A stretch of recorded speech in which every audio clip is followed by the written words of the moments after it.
Hello, I am Irina Susha, a researcher at Örebro University in Sweden.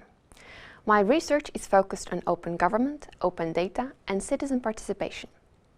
In this video, we will talk about how open government can create value for citizens and support citizen participation.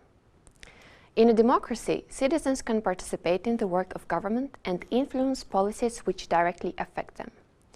Today, many citizens choose to participate online by, for example, tweeting to politicians, signing internet petitions, using government apps. Open government can provide new, innovative ways for citizens to participate and have more influence over government decisions. How? Who is this for? Under which conditions is this going to work? Let's try answer these questions. This video relates to analyzing and discussing public values and best practices related to open government. More specifically, we will focus on how open government and citizen participation are related, on the examples of open government cases supporting participation, and on the benefits and barriers to citizen participation. So let's start with exploring how open government and participation are related. Open government is often mainly associated with open government data, but this is, however, a limited view. The philosophy of open government is to harness the wisdom of the crowds for solving complex problems, and citizens are an important source of such wisdom. Besides opening government information, open government also means being open to ideas from outside the government when taking decisions and when providing services.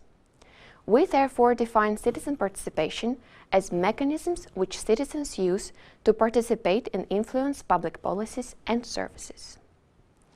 Open decision-making and open services are equally important dimensions of open government, alongside open data. They all overlap, as you can see. Citizens can participate in any of those three dimensions of open government, as I will explain further. Let's start with how citizens can participate in the open data process. Most governments around the world have by now provided open data portals, where open data is published. Citizens can use these portals directly to search, analyze, visualize datasets, and to discuss their findings with others.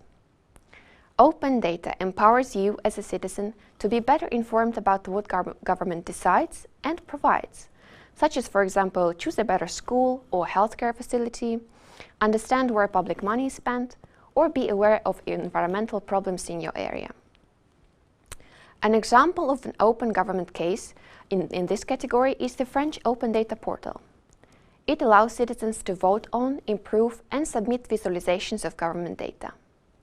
This case received an Open Government Award in 2014 from the Open Government Partnership. Providing information and data is certainly great, but in order to influence decisions, citizens need to be able to have their voices heard. In order to make government decision-making more open to citizens, governments can use such mechanisms as ideation, citizen consultations, or crowdsourcing, for example. By collaborating with the public, politicians can create policies which are more innovative, creative, and responsive to citizens' needs. For example, in the UK, citizens can participate in the design of public policies through a public dialogue project called ScienceWise. This initiative brings together citizens, policymakers, scientists, and other experts to discuss complex science and technology issues, such as the use of human embryos in research. Besides participating in the design of policies, citizens can also participate in the implementation of existing laws and regulations. In this example from Montenegro, citizens can report unregulated economic activity via a special app and help the government impose fines. In addition to opening up decision-making, open government offers opportunities for citizens to influence and contribute to how public services are provided. Using such mechanisms as hackathons, challenge competitions, citizen reporting, or living labs, citizens can become engaged in the design as well as implementation of public services. For governments, it is vital to know how to adjust their services best to citizens' needs and how to collaborate with the public to make their services more efficient. For example, live-in labs can be used to obtain information from citizens about their needs, such as how best to provide care to the elderly. Hackathons, on the other hand, can be used to attract tech-savvy and creative citizens to help governments develop new innovations, such as apps. This is an example of an open government case where tech-savvy citizens can participate in the design of new or improved public services in healthcare. Since 2012, the UK National Health Service hosts a Hack Day to encourage collaboration with members of the public and boost innovation in healthcare. Last year, among the results of this Hack Day was a game which helps children manage diabetes and an app to optimize documentation during medical emergencies. Besides participating in the design of services, citizens can also be involved in making service delivery more efficient. This is an example of an open government initiative from the Mexican city of Monterrey, where citizens can report crime and public safety incidents. This service acts as an early warning system and helps not only citizens be aware, but also helps government use their resources efficiently.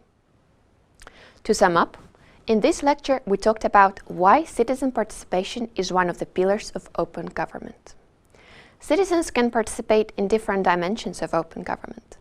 Use open data to make more informed decisions, get involved in the design and implementation of policies, and participate in the design and implementation of public services.